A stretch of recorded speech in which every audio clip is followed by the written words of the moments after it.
experts. My name is Abdurrahman Al-Janaibi, and it's my pleasure to welcome you on behalf of Dr. Mohammed Al-Ali, the founder and chairman of Trends Research and Advisory. I am pleased to welcome you to this important lecture and to welcome our speaker, Mr. Khalid Qaba, an international lecturer in new technology in the United States. The topic today of our lecture is related to a modern technology that has established itself strongly in recent years, the Metaverse, which creates a parallel worlds and three-dimensional virtual digital environment in which users can enter and integrate into an endless group of virtual communities. In the Metaverse, users can engage in a wide range of activities such as socializing, gaming, and learning, and working and shopping, and exploring virtual environment. It goes beyond traditional online platforms and incorporates elements of virtual reality, artificial intelligence AI, blockchains, and other emerging technologies to create immersive and seamless digital experience. Our speaker today has a lot of experience and knowledge about this technology and the Metaverse world that he will enlighten us about. Mr. Khalid, the floor is yours. Thank you so much. Assalamu alaikum.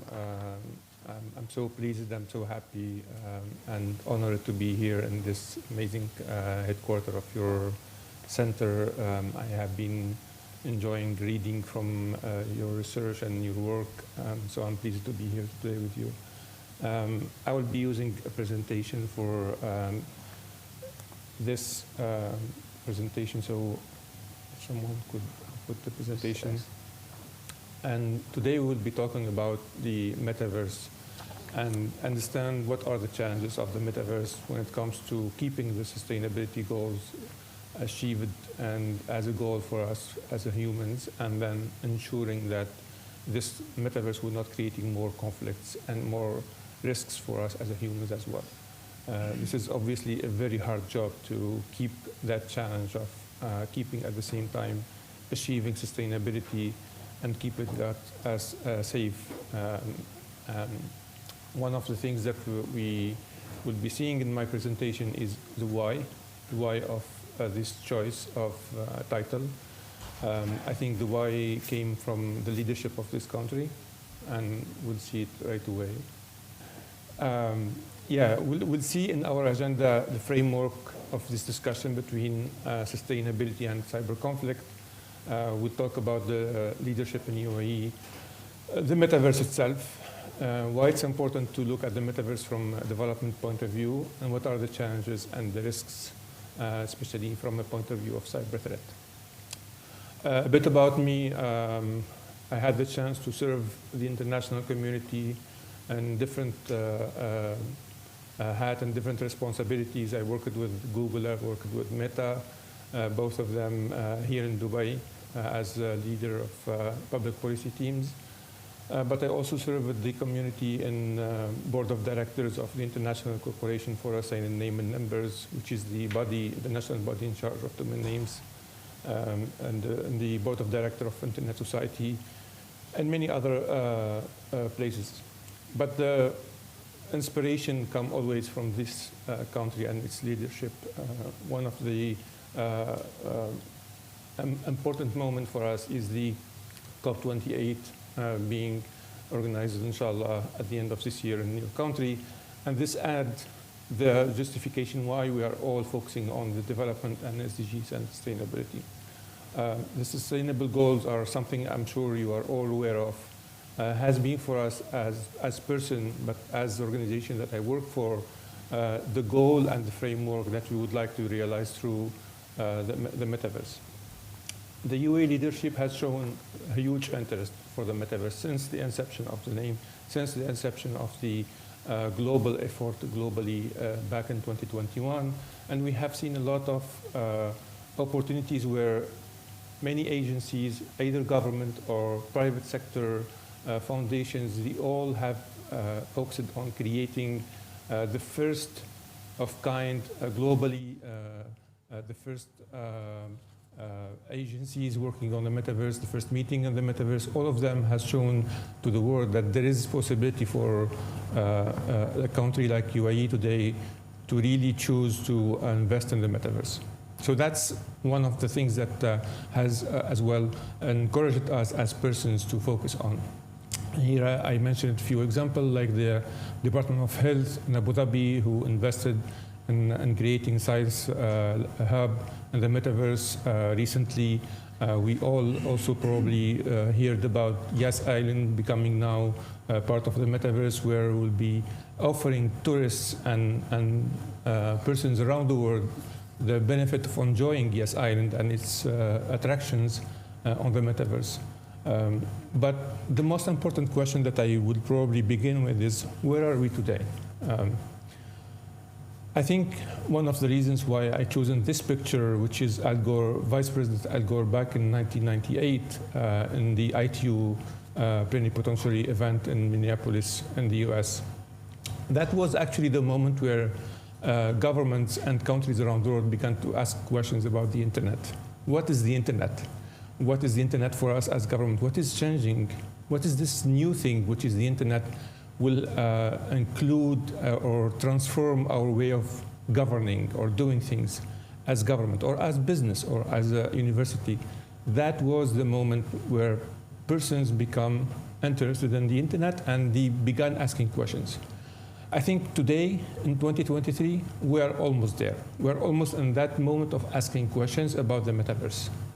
It's important that we ask those questions, but I think we will be very quickly evolving to a state of knowledge that will be much easier for us than what happened for the internet. It took us so long for the internet to understand what is the internet, including having the internet.com boom in 2000s and many other problems, including the creation of the World Summit on Information Society back in 2005 that led to the creation of the internet governance, that somehow created more and more understanding of who is governing the internet and how we are governing it. But today, for the metaverse, we are still on that status of asking questions. Who's governing the metaverse? What is this metaverse? What could the metaverse bring to me as a country or as a business or as a research center? Those questions are, I think, legitimate at this moment, and we need to ask them and we need to find a way to answer them. Not only for us to make the right decisions, but also for the rest to understand it. The metaverse as origin has technically begun with a sort of more cinema, more books, especially with the Snow Crash book. This is a word that came actually from the invention of storytellers, from the way of presenting a multidimensional way of living. So the origin, the first one, was through the book of Snow Crash in 1992, and then it became more and more scientifically proven and scientifically the manifestation of it became more clear when we understood what is the internet versus what is the metaverse.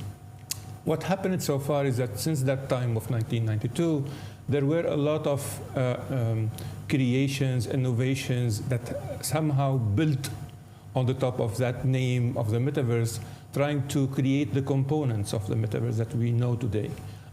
From Second Life in 2003 to the creation or the innovation with the Oculus VR hardware back in 2004, before it was acquired by Facebook at that time, to the creation of the Decentraland in 2015, many other innovations such as the 2020 NVIDIA Omniverse, which is another name for the metaverse, by the way, to a moment where in 2021, Facebook has changed the name to Meta. I think that moment was an important moment in the metaverse creation. Why? Because it was the moment where everyone began asking about the questions, what is this metaverse? Is it related to Facebook? Why Facebook has changed the name in that way? To be honest, I was part of the policy team at that moment, and technically, since we changed the name, every policymaker I met, every government official I met, every single business leader I met would ask me the same question. When are you guys deploying the metaverse? Where are you selling it? Is this a product? Is it a new product? So the amount of question I received every day from leaders about the metaverse was astonishing. It was huge, clear need to understanding what is this metaverse, even though it existed before, even though it was being built before, but no one was aware about it in the public scene. And that was, I think, for me, the moment where the public became more interested more and more about it, and obviously the policymaker and the government officials as well. So what is the metaverse exactly? I think if you read the internet, if you read all the books that exist, you will find different ways of explaining the internet, different ways to explaining the metaverse, including Facebook way to explaining the metaverse, including NVIDIA to explain the metaverse, including different other associations like XR Association or the Metaverse Standard Forum explanation. There is so many definitions. I'm not here to give you one definition. I'm not here to defend one definition. I don't have the capacity or the scientific background to really create a definition of the metaverse. But what I would like to introduce here is that two things. What is not the metaverse? The metaverse is not a software. The metaverse is not an app. The metaverse is not Web3, especially Web3. There is a huge misunderstanding today of calling Web3 as the metaverse. Web3 is just an evolution of the web, and the web is just a layer on the top of the internet. The metaverse is an evolution of the internet and not an evolution of the web. The web is only one of the layers on the top of the internet, and we need to be capable to understand that in the sense of, yes, Web3 is an important part of the metaverse, but it's not equal to the metaverse. Web3, again, is just the evolution from Web 1 that was publishing from one source to multiple readers or receivers. Web 2 is everyone is a publisher, and Web 3 has the principle of everyone could be a platform of publication, which is more the decentralization of the platforms. So what is not the metaverse? Metaverse is not Web3, it's not blockchain, it's not an app, it's not a piece of software, it's not a proprietary, it's not one single thing, it's much bigger than that.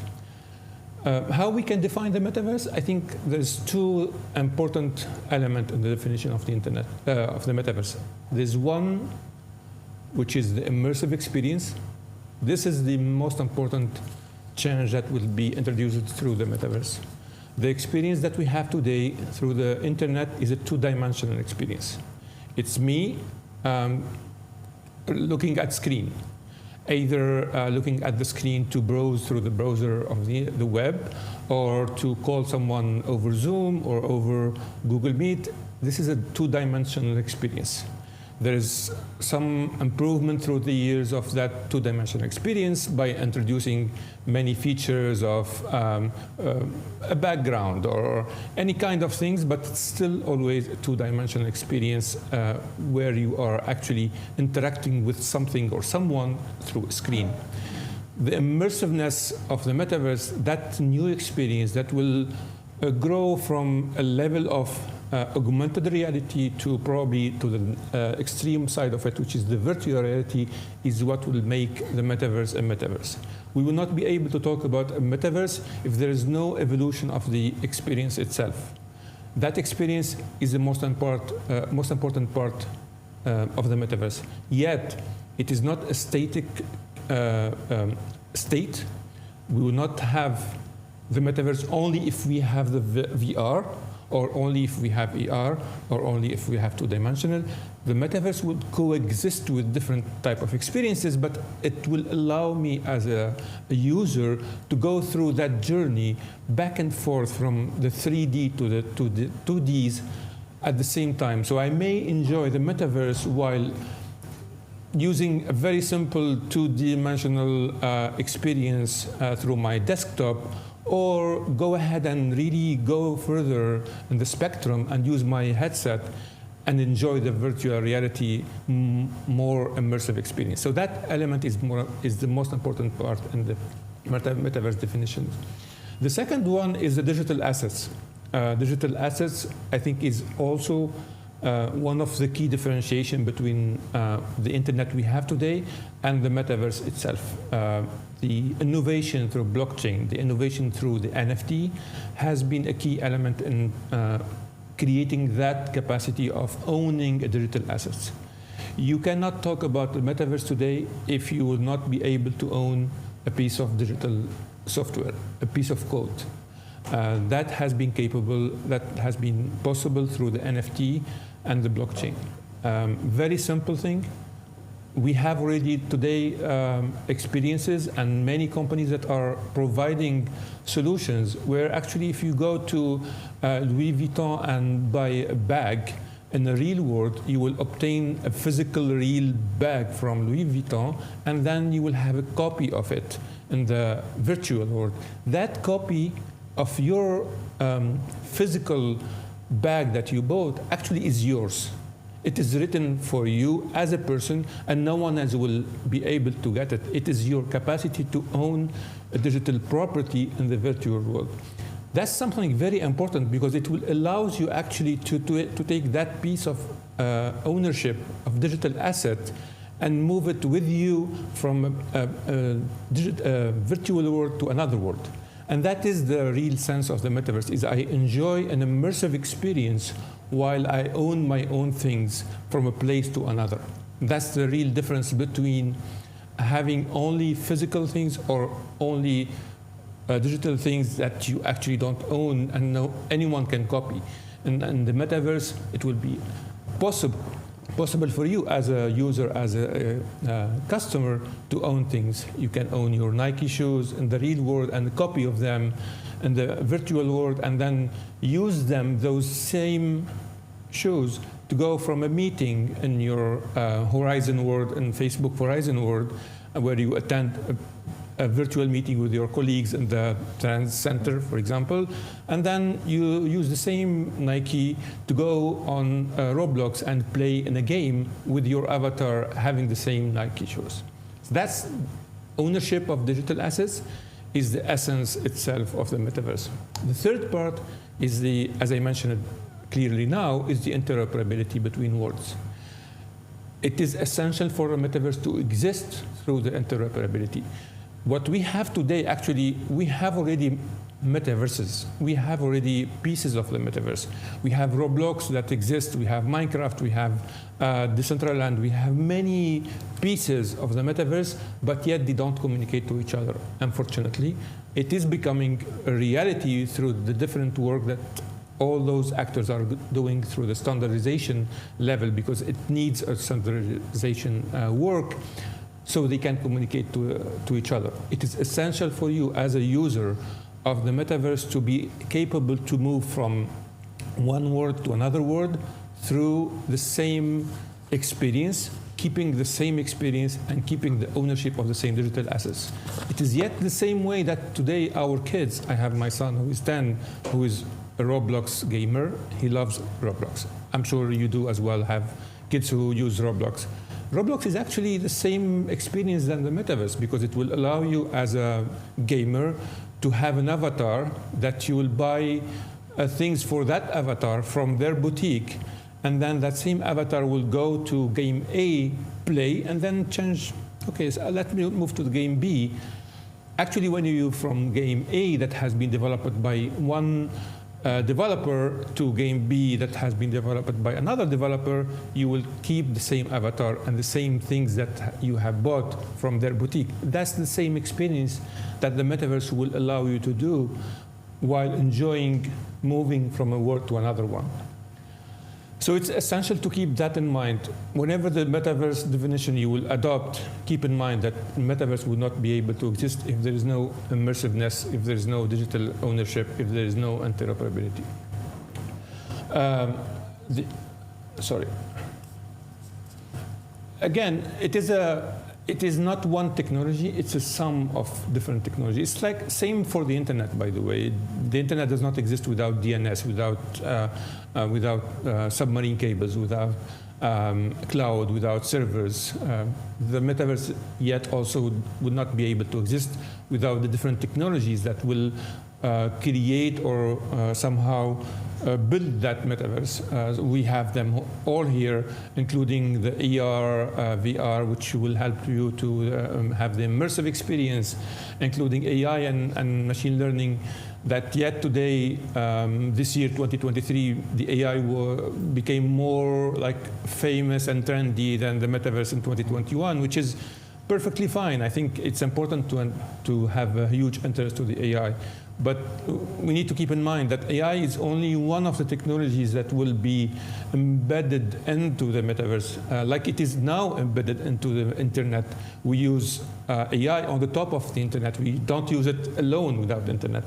It's important to understand that blockchain as well is something that we'll continue to use within the metaverse, like we are using it today on the internet through either cryptocurrency or others. Those technologies will be essential part of the metaverse. We will not be able to use them without. We will not be able to use the metaverse without AI, without blockchain, NFT, and others. The Internet of Things is the same concept. I mean, the Internet of Things, for example, today is essential in what we call the digital twins. The digital twins is the capacity to create a copy of something, be it either a city or a factory or a building, and then your digital twin, or even persons today, actually they are creating as well digital twin for persons, for individuals. We can use the example of Singapore, who created a digital twin of the whole city, and then through the Internet of Things, there is a way for the policymaker to understand what are the decisions that I will do in Singapore that will be impacting people's lives. If I will create a new road here, how would be the traffic would be? He can play with a digital twin of Singapore by including a new element in urbanism or any kind of decision that would allow him to understand what would be the impact before even creating the project itself. So that capacity of understanding is something that is happening today. It will be part of the metaverse, but it will not replace the metaverse. The importance of the Internet of Things here is to explain that the digital twin is not just a copy of something. It's not a copy of a building at a certain time. No, it's actually a living copy where actually through the data coming from the Internet of Things, that copy will be evolving in the same way that the city will be evolving, or the factory will be evolving, or the building will be evolving. So it is something that are important in the metaverse. Same thing as well for the brain-computer interfaces. We'll see them just in the next slides. And then the 5G and edge computing. 5G as well is a huge question today. I mean, there is many people who think that actually the metaverse could not exist without the 5G. It's not technically true, to be honest. I think, first of all, 5G is almost today an old concept. Now we are moving to the 6G, which is much, much, much better than the 5G. But I think the most important technology for the metaverse is not the 5G, it's the Wi-Fi, because the most of the time of our consumption in the metaverse could be indoor rather than outdoor. So you would be actually using indoor technologies such as Bluetooth, Wi-Fi, and others rather than the 5G, which is external and outdoor technology.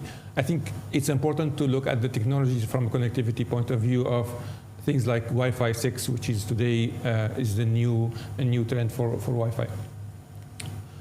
The metaverse devices are today going, I mean, I'm not sure if you have seen the recent Apple device. It's just amazing. And also even Meta new Quest 3, which is coming up, they're just amazing. Here, this is my picture in WMC in Barcelona this year. I was trying with a new Dutch company. They have a very nice haptic gloves. And actually, that experience when you have your hands in the virtual world and you see yourself taking a bottle of water and you drink in the virtual world and put it back on the table, that is an amazing experience. That is really an amazing experience. And this is what what is the essence of what is the meaning of immersiveness, because you will feel with your hand that you are holding something and then moving it from a part to another. And that powerful feeling, I think it's the one sentiment that will help the creation of the metaverse. So two essential devices I think will be used in the next years will be the HMDs, the head-mounted displays. The only problem with the head-mounted displays that we have today is that they are technically fully VR. The problem with fully VR is that the human nature could not accept or could not enjoy being in a VR environment more than 2 hours. Depending on the person, to be honest, there's people who could play for 4 or 5 hours within a VR environment without having a dizziness. The majority of us would really appreciate no more than 2 hours. So the majority of the devices that we will see, especially if you have seen the Apple one, is a mix of devices that you will be able to have both VR and AR at the same time. It will allow you to see the real world, but at the same time on the top of it, a layer of augmented reality and a layer of virtual reality. Those devices, I think, by the time will evolve to more cheaper devices that will allow them to be acquired by everyone, which will have the effect of use. And then it will allow a much better customer experience, user experience when it comes to the dizziness of the VR. The head-mounted, the haptic technology as well, be it in the gloves or any part of the body, you may have a vest with a haptic technology. You may have different other devices that will allow you to actually have an interaction, a real interaction, the feeling of being hit while you are boxing someone, the feeling of enjoying that immersiveness during your experience in the metaverse. So those devices will continue to evolve, and they are an essential part. The platform that exists today to create more virtual world are technically evolving. NVIDIA is one of the like leading today, along with Horizon from Facebook, Unreal Engine. Unity and Unreal were already a great platform for the gaming. The SDKs as well, which is the software development kits that are essential to open up the platforms to the developers to create work, to create applications, to create experiences. And those are evolving as well. I think those things will continue to evolve, and we will see more and more actors from that. From that explanation of what is the metaverse, I'm happy to take questions. By the way, if you want at any time ask any question, please. We have a session at the end. Once you're done, we have so many questions. Perfect. Thank you. I will be talking now about the metaverse for development. After I explained that experience for me as a policy person at Facebook, who changed the name from Facebook to Meta, and received a huge number of questions from everyone about what is the metaverse, when are you selling it, what is, can I deploy it in my desktop? I decided to really, when I left the company, I said, I think there is for me a responsibility here to explain what is the metaverse and why it's important for us to understand it, and what is the goal of it, where we can use it better for us as humans. And the only thing that I was thinking about at that time was the best framework for that is to focus on the sustainability goals and the sustainability goals of the UN. That was for us when I created the Metaverse, which is a US association, US nonprofit. Metaverse stands for Metaverse for Development. We adopted the sustainability goals as a framework for our work. And then we said, we believe that the metaverse should focus on helping us to achieve those goals. If we will not use the metaverse to achieve those goals, what is the reason for creating it? I think it's important to have that reason of creating something before even thinking of creating it. Otherwise, we'll be just losing efforts. So that's an important element of the base of why we are doing it, why I am doing it as a person today, is to ensure that whenever creation the humanity is doing, it should be focusing on creating more sustainable goals for the humanity. And the goal of our association is to ensure the diversity when building the infrastructure and protocols and governance of the metaverse, reducing inequality and making the metaverse the true generator of the development of sustainability for all. To be honest, I would add to that there were also another goal that is in my mind. It's not written nowhere, but it is always in my mind. I felt that it is our responsibility today, I mean my responsibility, your responsibility, our responsibility as humans living in 2023, to ensure that the metaverse will not be created in the same way that the Web 2 was created. Meaning that Web 2 platforms being Meta, Twitter, all of them were created, I mean, even the internet itself, by the way, were created by great engineers, great persons living in the US, in Silicon Valley, and they thought that the principles they believe in could be enough to create platforms that users will enjoy, and then it will grow globally and everyone will enjoy it in the same way. While we know that it's not true. We know that actually a belief or a principle in Silicon Valley is different from someone in Ohio. It's different from someone in Africa. It's different from someone in Asia. It's different from someone in Arab countries. I think there is a part of inclusiveness that need to exist when building the metaverse. We need to have the metaverse built by including everyone and not being built in the West and then exported to the rest of the world to consume it. It's important for us from this time, because there is still a time for us to influence and change the standards layers, the governance layers of the metaverse, to be able to be part of the building it and not only wait until it's built and then consuming it later on. That is, I think, a huge error if we will continue to do the same thing, the same way we did for previous type of interactions and technologies, because at the end of the day, those are global technologies. They will impact our kids. They will impact the kids in Africa. They will impact the kids in Latin America and Asia and everywhere. My son, who is 10 years now, in 5 years, he will be a fully consumer of the metaverse. If I will not do my responsibility today to ensure that this new world that is being built today by us, by everyone, by the policymaker who is defining the policies, or by the engineer who is defining the code, if we will not do our job to ensure that this new environment could be an environment where our kids will enjoy themselves, will build their capacity, will build a sustainable world, and they will have less risk, I think we will fail in our mission if we will not do that. So it's that's our mission today as an organization. I'm not sure if we'll be able to achieve it. I think it's more a global mission than everything. Our role is just to speak about it and to ensure that everyone is aware about it. To talk about the sustainability, I think it's important to understand quickly, not from a scientific point of view, but really highlighting what is the impact of the metaverse on the environment.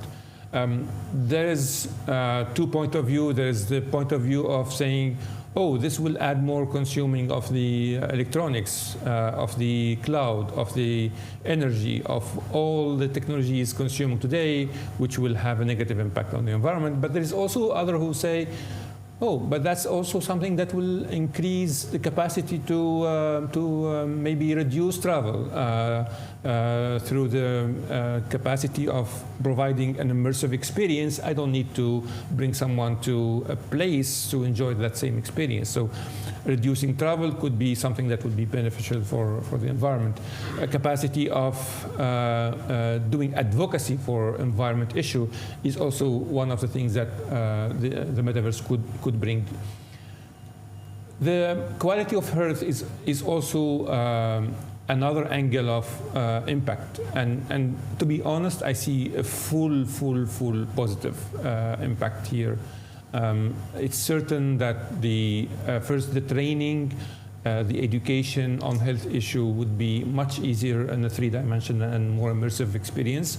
Someone who is becoming a doctor could do a chirurgical experience on the heart thousands of times, as many as he wish, to perfect his capacity to do a surgery. Then in the real world, where it will be much more difficult in physical world to conduct a surgery, training surgery on a heart, an open heart. So the element of training people, training medical human resources is essential, especially today with the scarcity of human resources that we are seeing. So those element of training is essential.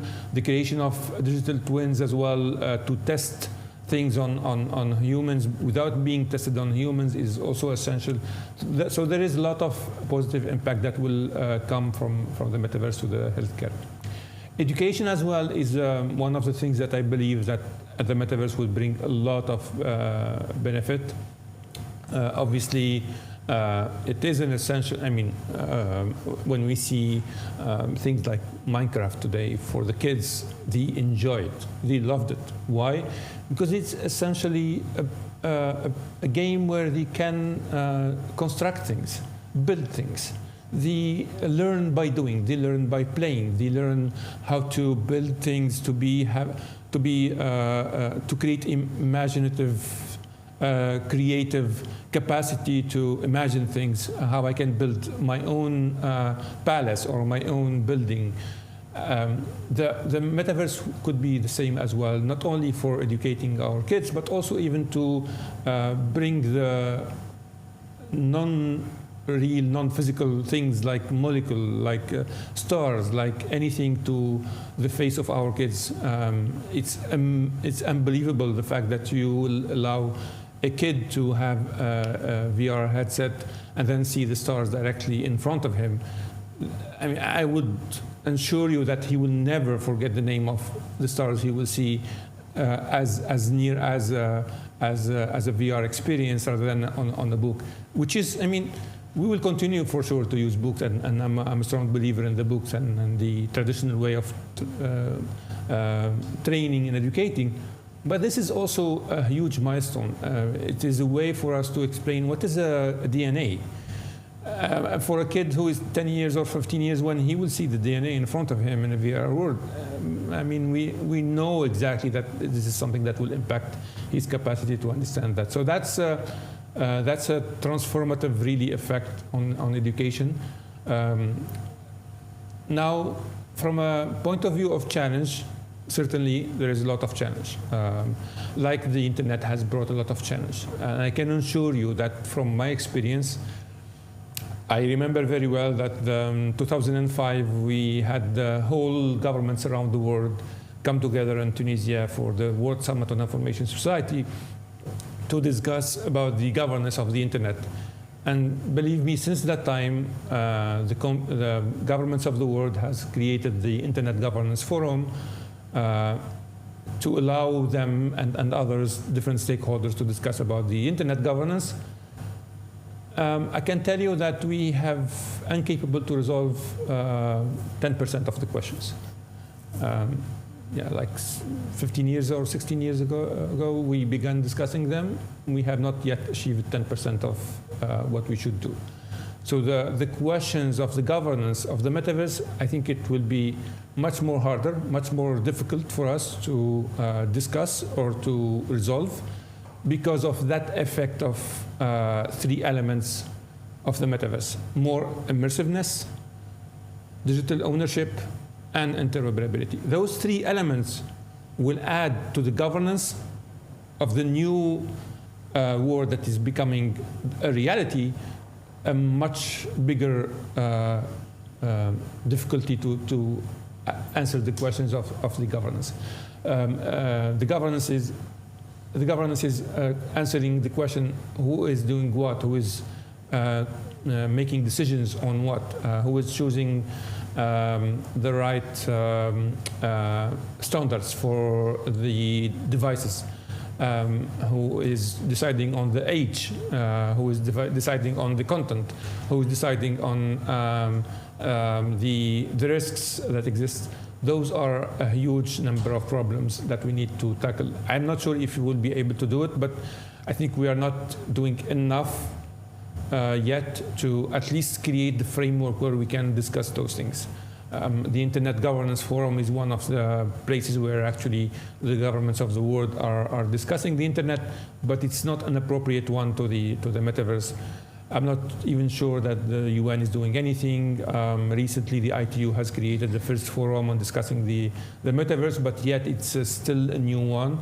So I think we need to work on that question of who is governing the Metaverse? Who will be governing the Metaverse? Is it the government? Is it a body? Is it an international body? Is it the private sector? Is it what is the say of the users as well? So those are the questions that we need to ask very soon, and we need to begin to finding the question about that, the answers about that. Privacy challenges are obviously a huge problem for us. If in the internet, the privacy sector, the private sector and the platforms are capable to understand about our user experience almost everything, and the Metaverse, they will understand not almost everything, but everything. It's unbelievable the number of data that they could be able to collect just by the fact that you will put the headset on your head. The number of data that any company who is managing that headset will be able to collect. And this is an important element to think about.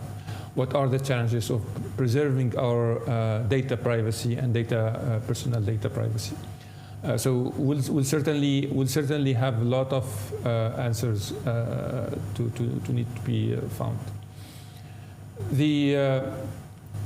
And this is an example of what I was saying. Is a recent research has shown that a test made for over 50,000 virtual reality users with the headset on, we were able to reach 94% of accuracy in 100 seconds, which means in 100 seconds, we will be able to know that you are the one who is putting the headset. You don't need login password, actually. We know you are Mr. Khaled who is putting the headset because we have enough data about your movement, about all the data that will ensure that you are Khaled.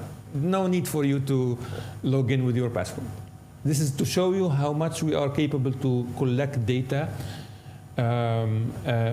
18 type of movement across the head and the hands. All of this will be also questioned. I'm not saying that it's bad, by the way. We need to be clear. Privacy is not only bad things, it's also good things. I think it's essential. I have been always defending the fact that in the internet today, if the provider will not know what I want, he will provide me with a bad experience. If I will go to Google and search about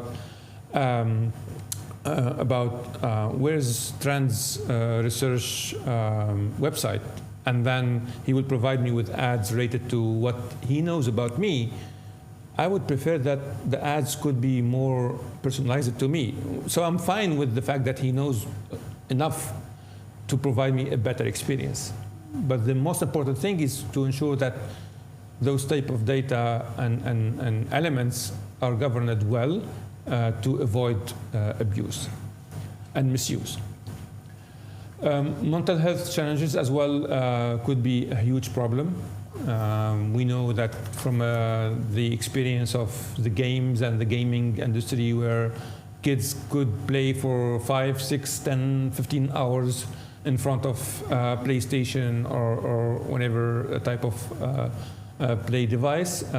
It's probably the same as well in the virtual world, especially that the immersiveness sentiment would be higher. You will enjoy better. You will be living, you will be having a different type of personality, different type of presence. You will be a tiger within the metaverse. You could decide to be a king. You could decide to be an alien.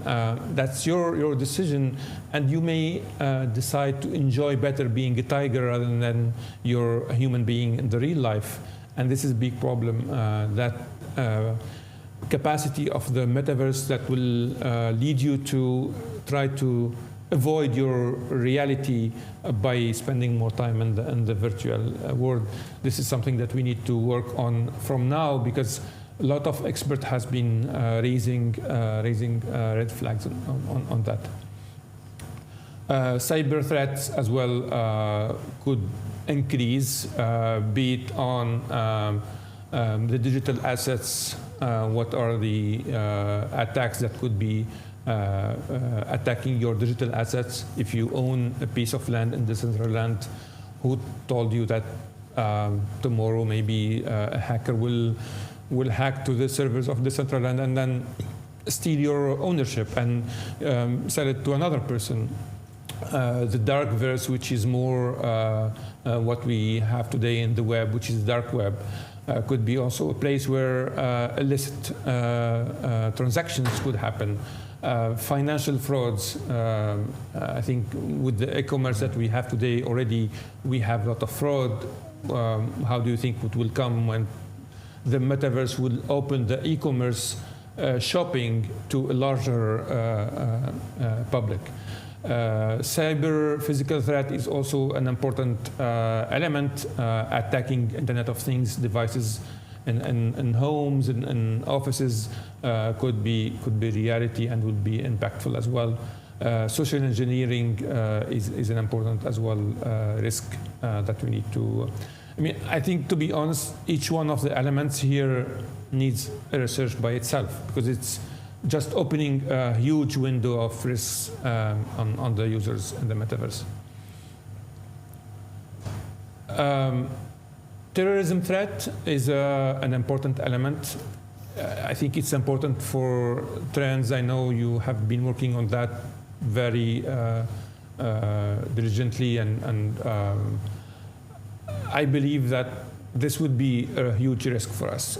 In the same way that terrorist groups like ISIS or others has been capable to use the two-dimensional internet that we have to recruit people, I think a more immersive experience could be actually providing them a better way to recruit people. And this is something really very serious, because we need to understand that from now. Otherwise, we will be waking up one day to ISIS 2.0, maybe. Who knows? So this is an important element in our discovery and research, is to look at what is the capacity of a terrorist group, be it a religious group or whenever terrorism, kind of terrorism, the capacity to exploit that immersiveness capacity of the metaverse, including, as I mentioned, recruitment, where actually recruiting would be easier to convince people, to allow them to live actually an experience in the metaverse that will convince them of the views of the terrorist groups. There's also the coordination effect. Obviously, while I will be planning a terrorist attack, it could be easier for me to build a virtual copy of the base that I would like to attack, and then plan it in a way that I will actually succeed. So I'm using technology to coordinate well my attack, and this is something that we need to as well be aware of. New target, obviously. New target, especially by targeting the virtual experiences, a virtual event. COP28 happening in the real world, but maybe there is some virtual reality events that will happen in the metaverse, and someone will decide to attack the COP28. It's easier for him to not be in the country and attack the physical world, but it's go directly to the metaverse and attack the COP28 events on the metaverse, and in that way he will be doing the same communication, the same effect of attacking a physical world. So that's capacity of enlarging the target of the terrorism groups is also something that we need to think of. My call to action at the end of this presentation is for us to really work on those elements. My call to action is to build the metaverse with sustainability in mind, is to build the metaverse with the inclusivity in mind, is to build the metaverse with the privacy in mind, and the safety in mind. And as I mentioned, let's learn from the mistakes that we did in the past. Let's not repeat them. We have made a lot of mistakes, either private sector, government, civil society, all of us. We have been trying things within the internet. Now we are building the metaverse. Let's build it in the right way. And thank you so much. Thank you, Safar. And thank you for shedding the light on an important topic. So many things that you explained for me was very difficult to explain to people, such as the Web 1, Web 2, Web 3. People find it very difficult to understand, and you just gave a very clear definition about it, which I think can help a lot of people. Thank you. Most important thing that I want to bring up is you mentioned the governance and how important it is. For example, now here in the UAE, we have Roblox that is going to work with Yas Island into creating a huge metaverse place that kids can go and enjoy. So I think when it comes to sort of like having a partnership between companies, private companies, and governments that can help govern such a product that is specifically made for kids is really important. And we've seen multiple advantages of like the virtual reality into how it can impact the humanity and how it can progress our lives. But as well, the biggest issue that people can escape their life and jump into the virtual reality. Some of them can do it for a good reasons, such as making money and working through it and enhancing their life, but some would defer to games and use that, and slowly that can affect their normal routine and life. So my question in this situation, we've seen how social media changed the standards of living around us, and that's I would say due to poor governance, and over time we're trying to fix that. As you mentioned, it wasn't something that we dealt with in the beginning. When it comes to the virtual reality as it's taught, how would it affect our standards of livings or ways of living in the future, in your opinion? Is it good? How can we look into the advantages more? I don't think I have the capacity to say if it is good or bad. I think the evolution will happen in different ways. If you remember when Google has launched the Google Glass, no one accepted that at the moment because I think the society was not ready for that experience of being capable to have a projection of augmented reality in front of you that will give you more information about anything, be it in a person or in a place. I think today the society is more prepared for that way of seeing people wearing either glasses like the glass that has been created by Facebook and Ray-Ban, which is a nice piece of creation, or wearing even a head-mounted display to be seen in the public scene. I think there is an acceptance of that. So that's element of evolution. I think it will happen more and more, and we will accept people wearing piece of devices in the public scene to enjoy more immersive experience. That is something that we'll see in the future. In the same way, actually, we are now seeing a telephone and a mobile in our hands everywhere. I mean, 10 years ago or 15 years ago, you could not imagine that every single person could handle a device with him. I think that's an element that will happen.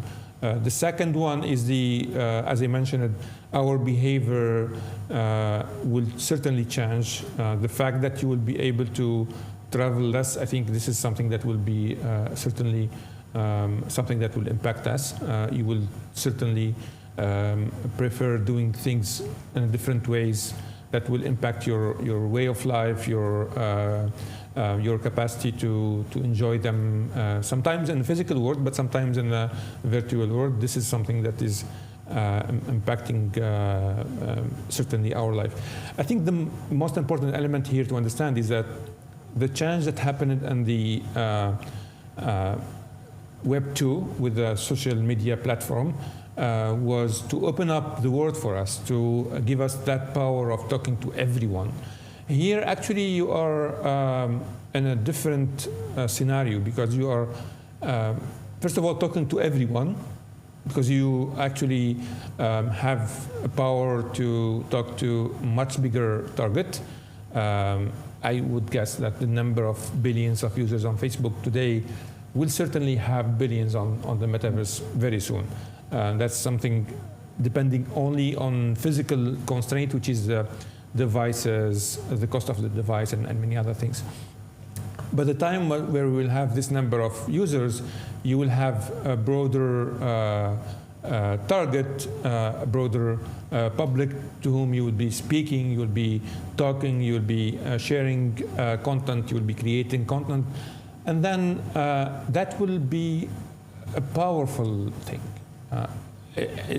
Actually, I strongly believe that the fact that we gave the power to users to speak up on the digital media platforms, that is something that I would qualify it as a nuclear power. It's like you give a nuclear power to someone in hand. The big problem for us, I think, that still today is that we actually have gave that nuclear power to uneducated users. And that's the big challenge, to be honest. I think for me, it will be the same for the metaverse, where actually it's not about the technology, it's about the use of technology, and the risk will be higher with the uneducated users. I'm not saying uneducated users meaning that someone who has dropped out of the school, a PhD person or a master's degree person or MBA person could be an educated user on the internet, by the way. An educated user on the internet is the one who have not yet had the skills on how to use the technology in a good way, how to create a password, how to have a safe behavior, how to have there's many components that he needs to understand as a user that will allow him to enjoy the technology, whatever the technology it is, while keeping himself and others safe, that we have not yet invested, unfortunately.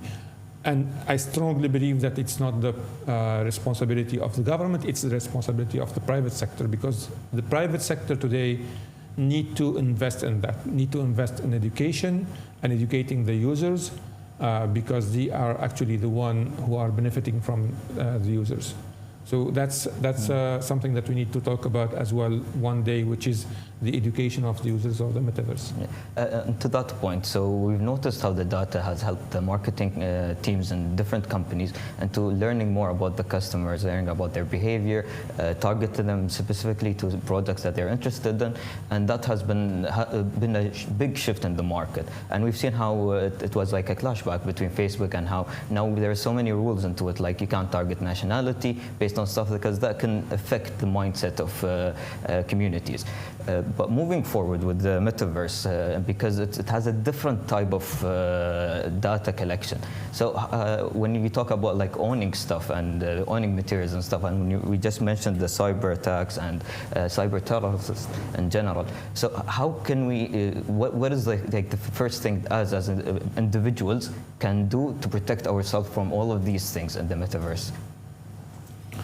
First of all, I think it's a huge opportunity for the business. The metaverse is actually enlarging the capacity of a business to target the consumers in a different ways. Before, he would be targeting you as a human. In the virtual world, it could be easier for him to target you as a piece of software, because he knows exactly more about you than in the physical world.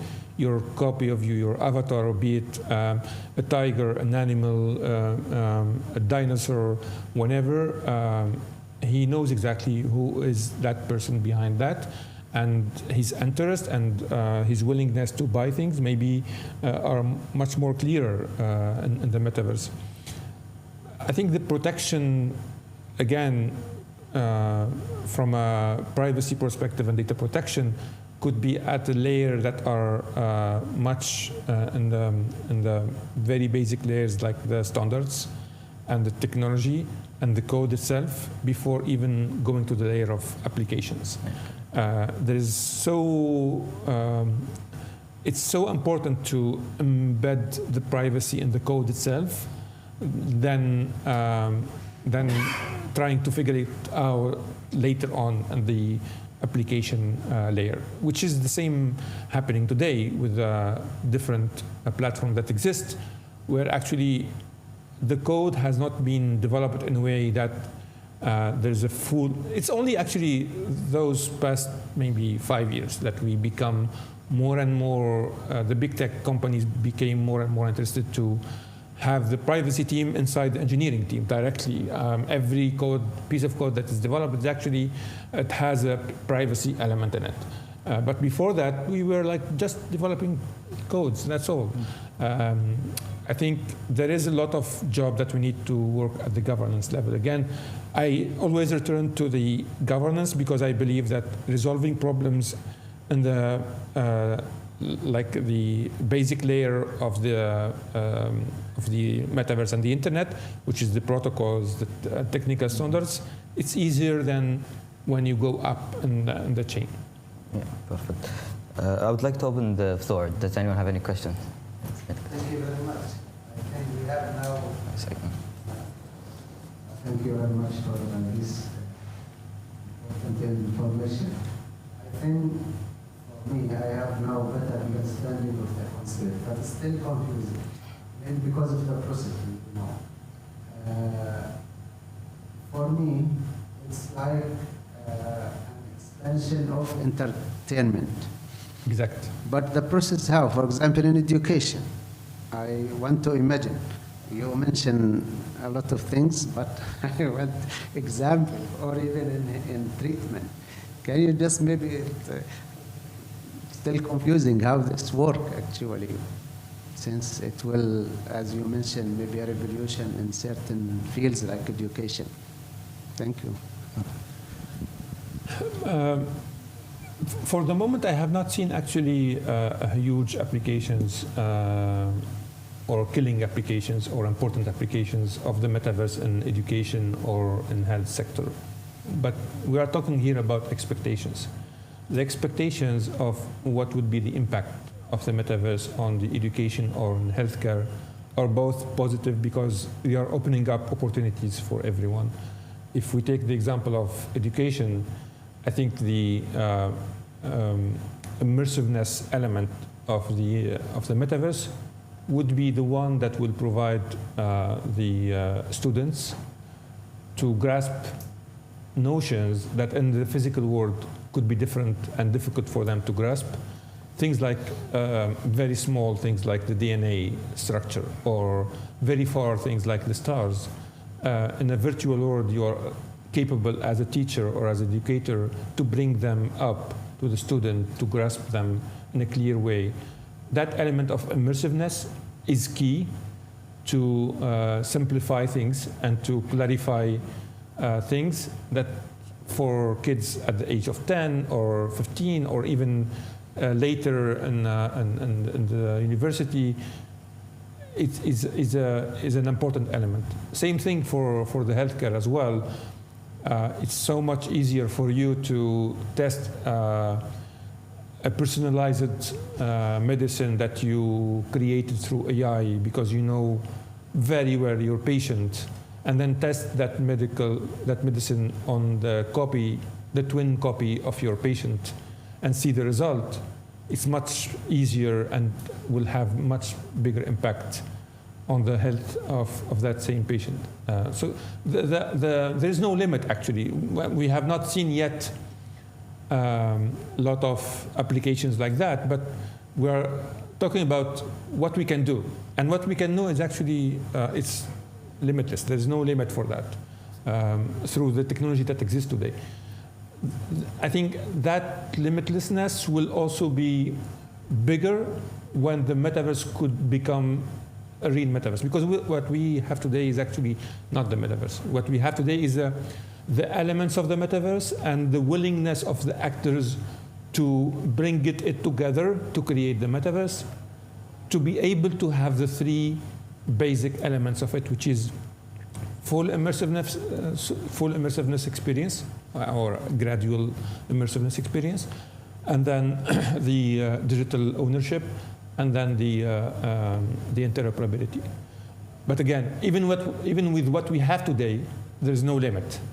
Imagine what we will be able to do if we will have everything interoperable, everything is easy to own digitally, and everything is capable to have an immersive experience. Yeah.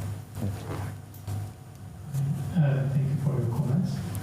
You mentioned interoperability. I have a question about device compatibility. Like 2 years ago, I bought Facebook Meta's Oculus Quest 2, and I experimented with it, played with it, and so on. It's nice, but it's kind of limited. First, you need to have a Facebook account. You can only add your friends on Facebook. If they are not there, then you can't add them. What about with Apple's new device? We don't know yet. It's still to come out on the market. I mean, is it also going to be restricted to Apple users, subscribers? How do we make sure that these devices are compatible? Can you meet with someone who is using a different device set? What do you think about these issues, and do you see any kind of standardization, any kind of cooperation between large companies, corporations who dominate this space? Thank you. Yes, important question. Thank you so much. 2 years ago, companies came together and created what we call today the Metaverse Standards Forum, which is an organization based in the US that bring together all the actors of the Metaverse. Metaverse is member of the Metaverse Standards Forum.